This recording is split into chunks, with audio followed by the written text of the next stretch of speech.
Hello et bienvenue dans cette nouvelle vidéo où on va aborder un sujet qui touche presque tout le monde. Et ça fait chier. Pourquoi? Parce qu'on dit travailler plus pour gagner plus. Et il faut avouer qu'on a déjà entendu ça un peu partout. Ou même qu'on le croit parfois, qu'on a cru parfois. Mais c'est pas notre faute, tu vois. On vit dans une culture qui valorise beaucoup, ça veut dire. On valorise le travail dur, le fait de s'acharner pour mériter chaque centime. Mais quand on commence à réfléchir, tu vois, c'est pas tout à fait vrai. Ça veut dire, il y a des gens qui travaillent vraiment jusqu'à 70 heures par jour, même 80 si on le croit, tu vois. Mais je sais qu'il y a des gens qui enchaînent plusieurs boulots et, tu vois, et qui galèrent quand même financièrement. Et il y a des autres qui ne bossent presque quelques heures par jour, tu vois, mais qui ont des autres résultats. Ça veut dire, on te demande comment ça se fait, tu vois. Et est-ce que c'est juste une question de secteur, d'activité, de chance, ou est-ce qu'il y a vraiment autre chose qu'on nous cache parfois? Alors dans cette vidéo podcast, on va démystifier cette idée qui nous dit si plus on bosse, ça veut dire plus on gagne. On va voir quelques pistes concrètes pour optimiser notre temps, notre énergie, qui est quand même limitée. Il faut alors notre rémunération, comment faire sans tomber dans le burn-out. Tu vois, comment est-ce qu'on peut optimiser notre temps? Alors voilà, on va commencer. Déjà, d'où vient cette super idée que travailler plus pour gagner plus? Bon, je pense que si on regarde un peu l'histoire, c'est l'idée de travailler dur pour gagner sa vie, c'est assez récent quand même. Il y avait toujours, mais à l'époque, tu vois, quand il y avait encore l'agriculture, beaucoup d'agriculture, des trucs comme ça, on bossait dur pour survivre, c'est normal, tu vois.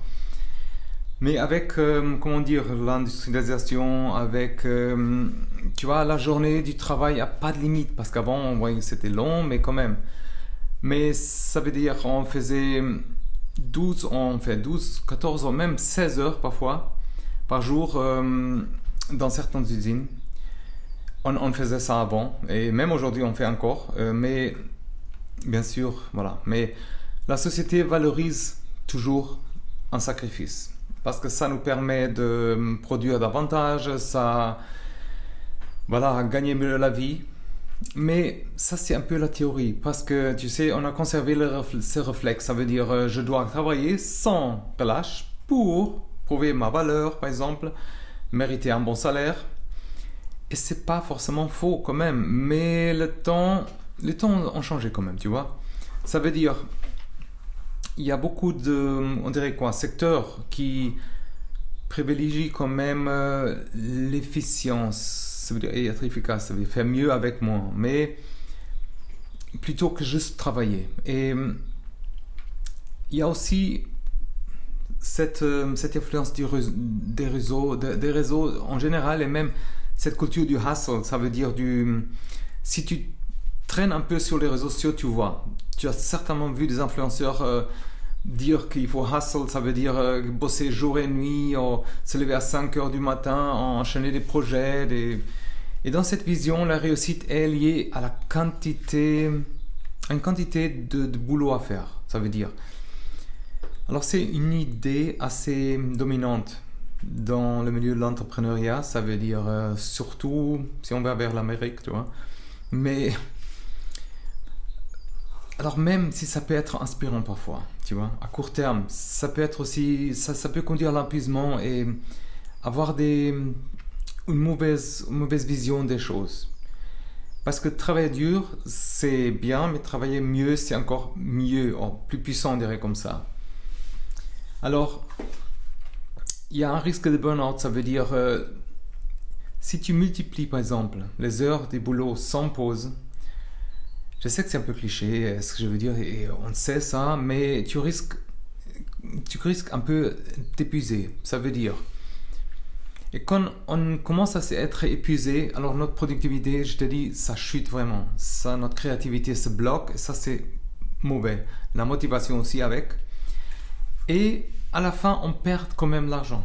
Ça veut dire, parce qu'on fait des erreurs, on se retrouve dans les arrêts maladie par exemple, et pire, c'est notre corps et notre esprit, tu vois, ne sont pas des machines. Les gens, parfois, ils oublient ça. On a besoin de repos pour recharger les batteries, pour digérer ce qu'on a appris, et c'est là qu'on devient créatif. Pour rester vraiment performant, ça veut dire bosser non-stop, c'est pas la solution pour gagner plus. Et travailler plus n'est pas toujours synonyme de produire plus, comme on a dit. Après un certain nombre d'heures, on a moins d'énergie. On a moins d'énergie, on se retrouve face, par exemple, à... on fait la même chose, mais 2 fois plus lentement, par exemple. On est plus fatigué, on va être moins attentif, on risque d'avoir des accidents parfois. Ça veut dire qu'on passe plus de temps à faire la même chose. Et c'est un cercle vicieux quand même. Notre morale, après, ça commence à chuter et notre capacité financièrement, ça avance pas. Alors, autre limite aussi qu'on a, c'est à force de bosser sans relâche, on passe à côté des moments importants avec nos proches, avec sans loisir. À la fin, c'est notre santé qui souffre. Alors, quand on néglige parfois des choses, à long terme, ça se paye cher. Plus cher que si on aurait travaillé autrement. Il n'y a rien de mal à faire un peu plus de heures de sup, voilà, mais il faut vraiment se limiter. Ça veut dire, il y a quand même des situations où travailler plus, ça apporte aussi plus. Ça veut dire, dans certains domaines, on est payé à l'heure. Forcément, si on bosse plus, on gagne plus. Et ça peut être le cas des jobs salariés, par exemple, parfois des freelancers. Et moi aussi, ça veut dire, dans ce cas, travailler plus te donne un revenu supplémentaire direct. Mais même là, il y a certaines limites. Ça veut dire, on ne peut pas multiplier les heures. Et si on travaille une journée entièrement, on doit reposer l'autre journée. Voilà. Alors, physiquement et mentalement, c'est épuisant. Et donc, si on veut gagner plus, c'est pas illimité, ok? Et parfois, bosser plus sur une courte période peut être stratégique, par exemple. Si tu lances un nouveau produit ou si tu as une opportunité d'évolution professionnelle, par exemple, qui a besoin vraiment d'un gros investissement de temps, ou si tu veux vraiment arriver à un certain projet urgent pour avoir une prime aussi, dans ce cas-là, oui, ça peut valoir le coup de faire certains sacrifices, tu vois. Mais la clé, c'est que ça soit ponctuel, de temps en temps. Hein. C'est pas un mode de vie constant. Moi, je le fais ça souvent. J'ai des pics comme ça, mais après, je dois vraiment relâcher. Et c'est là que je prépare pour le prochain pic. Pour le prochain, c'est comme par exemple un acteur, ou par exemple comme quand tu fais un spectacle, oui, tu te fais un pic, mais après, tu dois vraiment te reposer. Hein. C'est comme le sport, comme tout, tu vois. Alors, c'est important de retrouver un rythme normal, on veut dire comme ça. Alors, comment optimiser notre travail pour gagner mieux? La première chose, c'est la valeur ajoutée. Ça veut dire, c'est dans certains secteurs, notre rémunération n'est pas directement liée au temps passé. Il faut être clair, ok? Mais c'est à la valeur qu'on apporte. Ça veut dire, si on réussit par exemple à apporter plus de valeur à nos clients, à notre employeur par exemple, ou à notre marché, on pourra augmenter ses tarifs, demander une promotion, générer plus de ventes et se concentrer aussi sur la valeur ajoutée. Ça veut dire qu'est-ce que je fais de mieux pour les autres? Comment est-ce que je peux par exemple résoudre un problème important pour mes clients? Et quelles compétences est-ce que j'ai besoin pour développer tout ça, tu vois? Quand tu trouves, par exemple, des réponses à ces questions, tu peux travailler moins d'heures, mais mieux rémunéré. Okay? Et une des stratégies pour optimiser notre temps, c'est aussi automatiser certaines choses qui sont répétitives. Ça veut dire, il y a des outils en ligne, il y a même ChatGPT, on dirait comme ça, il y a des logiciels, il y a des processus parfois qu'on met en place. On peut gagner beaucoup de temps et consacrer notre énergie à des autres choses, tu vois, qu'on a besoin. Et beaucoup de monde oublie aussi autre chose, déléguer. C'est aussi on dirait un levier puissant. Ça veut dire, au lieu de vouloir tout faire nous-mêmes, apprendre à confier certaines missions à des collaborateurs, à des autres freelancers, tu vois, même associés. Ça veut dire, si tu détestes par exemple la comptabilité, et ça c'est très spécifique aussi, il faut vraiment de toute façon donner à un professionnel. Et tu libères du temps pour toi, pour concentrer sur, on dirait, ta valeur ajoutée au marché, à ton projet, tu vois. Et je parlais aussi dans une autre vidéo du principe des Pareto. Ça veut dire la formule de 80-20. Ça veut dire 80, 80 et 20. Ça veut dire 80% de nos résultats viennent, c'est prouvé presque, hein, viennent vraiment des 20% de nos actions. Ça veut dire on fait peut-être trop de choses qui ne rapportent pas grand-chose. Et pour gagner plus sans nous épuiser, il faut identifier ces 20% d'actions qui génèrent vraiment du résultat. Ça veut dire, ça peut être par exemple la prospection des clients ou des projets. Mais par exemple, certains clients haut de gamme, on dirait haut de gamme, voilà. La création de contenu à forte valeur ajoutée, par exemple le développement d'un produit innovant. Et après, consacrer notre temps et énergie pour plutôt ça. Okay? Et c'est important aussi alors, il y a pas de secret, tu vois. Si aussi, pour de nouvelles compétences, pour arriver à ces 20%, il faut rester à jour des choses. Ça veut dire des compétences techniques, ou communication, gestion, quelque chose comme ça. Il faut vraiment une formation continue, tu vois. Consacre vraiment du temps à ta formation. Et à long terme, c'est vraiment un investissement qui est rentable, qui va faire de ces heures sup, par exemple, comme une valeur ajoutée qui t'amène vraiment quelque chose. On peut aussi diversifier des sources de revenus. Ça veut dire pourquoi est-ce que là, par exemple, ici, je dois mettre en mode avion ce truc.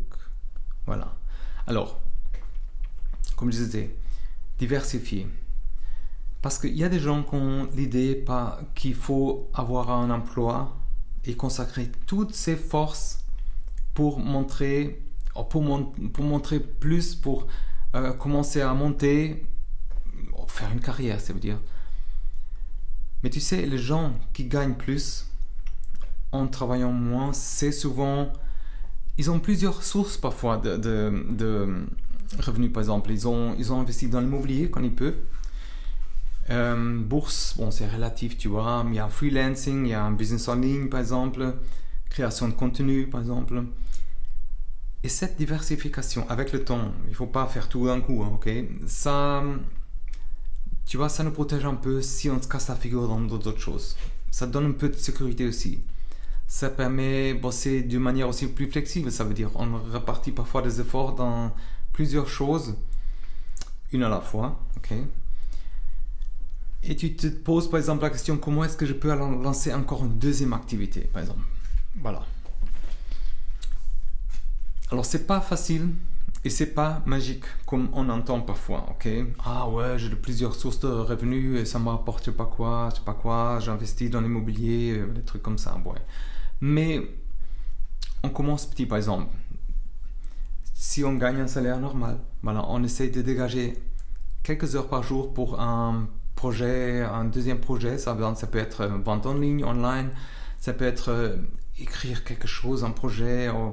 Tu vois, petit à petit, cette activité peut vraiment croître et devenir une source de revenus. Moi, j'essaie de faire ça avec mes vidéos. Moi, je veux vraiment apporter une valeur ajoutée aux gens, pas être encore une distraction en ligne. Hein. Je critique pas ces choses-là, mais il y a assez. Moi, je fais des choses pour t'apporter vraiment une valeur ajoutée. pour aider, comme on m'a aidé, à croître, tu vois. Et ça, on aura la possibilité de le faire plus tard même, tu vois. Mais quitter un emploi pour ça. Mais l'idée, c'est pas de mettre tous les œufs dans le même panier, ok? Ça veut dire travailler plus intelligemment, comme on entend. Et quand tu développes, alors, un jour, par exemple, plusieurs sources de revenus, il faut s'assurer qu'ils soient aussi d'accord avec tes valeurs. Ça veut dire tes valeurs, tes compétences, ça veut dire oui, on peut gagner de l'argent en faisant dropshipping en même temps, des produits bidons parfois, voilà. Mais ça, tu vois, si ça gonfle un peu derrière, ou si ça te dit pas, ça finit pas de casser. Ça veut dire mieux vaut vraiment avoir quelque chose qui t'intéresse vraiment, où tu sens que tu peux apporter vraiment quelque chose de spécial pour les autres, mais ça te dit quelque chose vraiment, tu vois. Comme ça, on reste motivé et on pourra vraiment éviter de s'auto-détruire, on dirait comme ça. Mais dans tout ça, on n'est pas des machines. Ça, il ne faut pas oublier. Ça veut dire, si tu veux être performant dans ton travail, tu dois savoir lever le pied, ça veut dire. Tu vois, quelqu'un qui est sportif, il sait très bien. La récupération, c'est important, ça fait partie. Sinon, tu ne peux plus continuer, tu t'épuises et c'est fini, tu vois, la carrière. Alors, il faut vraiment planifier ses pauses quand on peut. Ça veut dire faut pas déjeuner avec l'ordinateur en même temps, essayer de garder au moins un jour de repos total dans la semaine. Ça veut dire que tu peux se consacrer à un projet qui est différent, qui te ressource par exemple. Et tu sais, notre cerveau nous remercie, ok? On peut mieux assimiler les choses, recharger notre créativité surtout et revenir encore plus en force. Alors comment est-ce que tu peux gérer tout ça, par exemple? Alors pour éviter vraiment de se disperser notre énergie, utilise par exemple un agenda, un calendrier, un système de planification, une liste des tâches par exemple, qui sont importantes pour la semaine. Là tu mets en premier, ok? Par ordre de priorité, moi par exemple c'est les clients qui je vais d'abord sur celui-là. Après, s'il faut une demi-journée, une journée de repos, hein, mais je fais des autres choses qui me ressourcent, par exemple ces vidéos, j'essaie de communiquer avec des gens autrement. Et alors une technique, c'est par exemple faire le soir, tu vois, faire une liste le soir, ou même si c'est pour la semaine de dimanche soir, comme ça. Quand tu te rappelles quelque chose, liste ça, ok? Fais les tâches, note déjà, on met dans le calendrier les tâches qui sont vraiment importantes. Celles qui apportent plus de valeur et qui débloquent, par exemple, quelque chose d'important. Alors, ça c'est priorité absolue, ok? Le reste, tu fais après. Ou tu délègues si possible, ok? Important aussi, c'est dire non. Et fixer certaines limites. Ça veut dire, si tu veux vraiment gagner plus, sans t'épuiser, tu dois vraiment aussi apprendre à refuser. Refuse certaines choses. Ça veut dire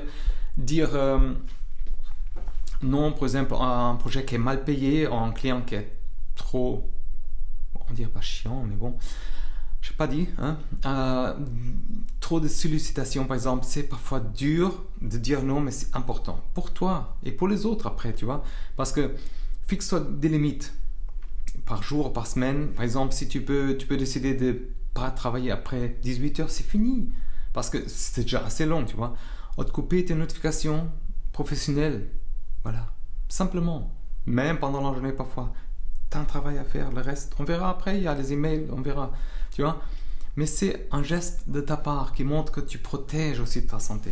Et même pour les autres, tu vois, ils vont s'habituer à ça, ils vont dire oui, il est atteignable quand il est atteignable. Ça nous apporte quoi tout ça? Une meilleure qualité de vie. Et on a une approche où on cherche à optimiser plutôt qu'à nous acharner sur des choses, tu vois. On va sentir une vraie différence, tu vois. Tu seras moins fatigué, moins stressé et tu auras plus de temps pour ta famille, tes amis, tes passions. Alors c'est vraiment quelque chose de bien. Être mieux dans notre peau Et ça permet de mieux bosser, par exemple, d'être plus créatif, tu vois, et offrir plus de valeur. Et tu sais, si on se concentre sur notre valeur ajoutée, on dirait comme ça, ok, notre productivité intelligente, être un peu diversifié, on peut augmenter aussi nos tarifs horaires, ou notre salaire, ça veut dire, on peut choisir certaines missions qui sont plus rentables, vendre des produits, des services à un prix plus juste par rapport, par exemple, à notre valeur réelle. Valeur et valeur.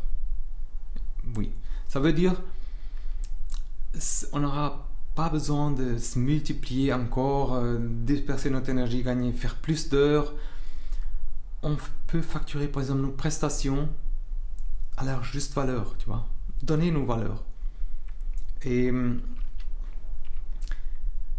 savoir qu'on n'est pas obligé, par exemple, de se fatiguer, trop fatigué pour réussir, c'est aussi, ça nous libère un peu l'esprit, tu vois. Ça veut dire, on se sent plus autonome, on se sent maître de notre temps. Tu peux consacrer plus d'énergie à ce qui te passionne, par exemple, que ce soit des projets perso, quelque chose artistique, tu vois. Simplement se détendre un peu. À la fin, c'est ça le vrai luxe. Ça, les gens y oublient. Avoir un équilibre de vie, avoir le temps pour soi, tu vois. Au lieu d'avoir toujours le boulot et voilà, boulot, maison, tu vois, c'est ça. Alors oui, je connais des gens qui ont travaillé 60-70 jours et qui ont vraiment réussi à faire ça, tu vois. Alors c'est pas quelque chose inventé, hein. On va récapituler un peu tout ça. Ça veut dire, pour résumer tout ça, pour avoir un peu de clarté dans tout ce que j'ai dit, travailler plus pour gagner plus. C'est un mythe qu'on sait, qui vient d'un héritage industriel et qui ne correspond pas toujours, ou presque pas toujours, à la réalité moderne. Ça veut dire que ça nous donne un burn-out, ça baisse de productivité, sacrifie la vie personnelle. Je vois les gens qui ont tous les jours des heures de bouchons, des trucs comme ça, et ça me fatigue, tu vois. Même moi, je suis parfois dans le bouchon. Ça me fatigue, c'est pas ça la vie. Okay? Mais si tu as par exemple quelque chose qui est facturé à l'heure, ça peut justifier. Alors, ça justifie parfois de travailler plus, mais ça reste limité, ok? La valeur ajoutée, comme on dit, c'est important. Ça veut dire c'est ça qui nous permet de facturer un peu plus. Ça veut dire plutôt que compter les heures, ça veut dire passer par les 80-20% qu'on a dit, développer les sources de revenus, comme on a dit, ça protège aussi un certain équilibre. Il ne faut pas oublier le repos et la gestion du temps, qui sont vraiment importants. Ça veut dire planifier les pauses, définir les priorités, dire non, surtout dire non, parfois à certaines choses. Et ça nous apporte quoi? Alors, meilleure qualité de vie, ça, plus de revenus potentiels et plus élevés. Par exemple, un entrepreneur qui est salarié, qu'on se sent spécialisé et on négocie le temps, à temps partiel par exemple, ou une autre activité à côté pour mieux vivre.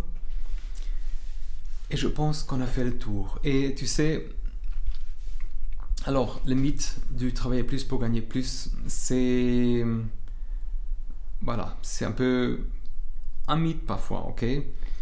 Alors j'espère que ça t'aura aidé à prendre le recul sur cette idée trop simpliste, on dirait comme ça, travailler plus pour marcher dans certaines conditions, mais tu vois, ça marche pas tout le temps. Alors il faut optimiser, il faut une gestion intelligente qui te permet de booster tes revenus, mais préserver ta santé, tu vois. Alors, si cette vidéo, le podcast t'a plu, pense à t'abonner à ma chaîne YouTube. Je partage régulièrement des conseils, des réflexions, des astuces pour avancer dans tes projets, que ce soit dans l'entrepreneuriat. J'ai une autre playlist entrepreneuriat aussi, si jamais, avec un autre bulletin. Et si tu veux aller plus loin, je t'invite justement à t'inscrire à ce bulletin que j'envoie toutes les semaines. Et chaque semaine, alors j'envoie des contenus exclusifs aussi, des outils, des partages d'expériences pour optimiser ton travail, tes finances, ton équilibre de vie. Et le lien est juste au-dessous dans la description. N'hésite pas à liker, à commenter, à partager le contenu si tu penses vraiment que ça peut t'aider et aider les autres aussi à sortir de cette spirale qu'on connaît, toujours plus de boulot, tu vois. Et dis-moi aussi en commentaire, par exemple, quelle est ta plus grande difficulté pour concilier, par exemple, le gain financier et la qualité de vie. Alors, j'ai hâte de lire. À très vite et surtout, prends soin de toi. Bye bye.